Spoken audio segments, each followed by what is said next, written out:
Finally আমরা কাজের মোটামুটি শেষ বাদ দেওয়া শেষ প্রান্তে চলে আসছি। এখানে যে আমরা নিচ্ছি উদ্যোগ সেচ দেওয়ার জন্য উদ্যোগ নিচ্ছি। এই যে দেখেন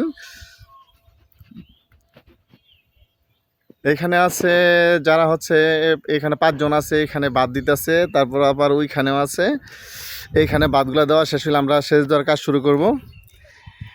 এই যে লাইল অনেক উঁচু করে লাইলটা বাদ দিতে হইতেছে, যেহেতু অনেক পানি এইখানে, যার কারণে এই বাঁধটাও খুব শক্তিশালী মজবুত দেওয়া হইতেছে।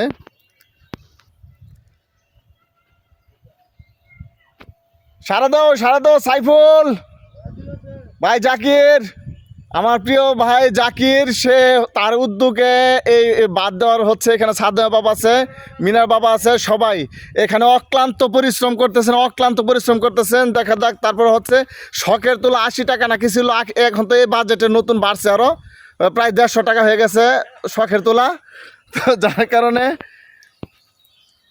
জাকির বাহির থেকে চলে আসছে, প্রবাস থেকে চলে আসছে এই শুধু এই মাছ ধরার জন্য। খুবই এইখানে সবাই মাছ ধরার জন্য খুবই এক্সাইটেড। সবাই অক্লান্ত পরিশ্রম করতেছে।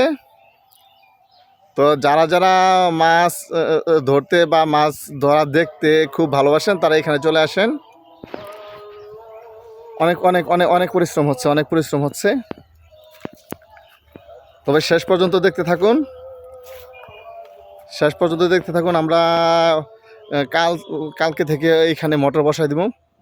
এই হয়তোবা এটা শেষ দিতে প্রায় 6-7 দিন সময় লাগতে পারে। তো হচ্ছে এখানে যারাই নামছে, যারাই মাছ ধরার ইয়েতে নামছে, সবাই হচ্ছে 15 দিনের টার্গেটে নামছে, যে 15 দিনের ভিতরে এটা আমরা শেষ কমপ্লিট করে মাছ ধরে কমপ্লিট করব। তো আসলে এইখানে মাছ বড় বিষয় না, এখানে হচ্ছে আনন্দ করবে সবাই, এটাই হচ্ছে বড় বিষয়। আর হচ্ছে এখানে মাছ আছে, হিউজ পরিমাণ মাছ আছে, অনেক বড় মাছ আছে, শোল, টাকি, মাগুর, শিং, কই, সব ধরনের মাছ আছে, হিউজ পরিমাণ মাছ আছে। তো সবাই পাশে থাকবেন, ভালো থাকবেন।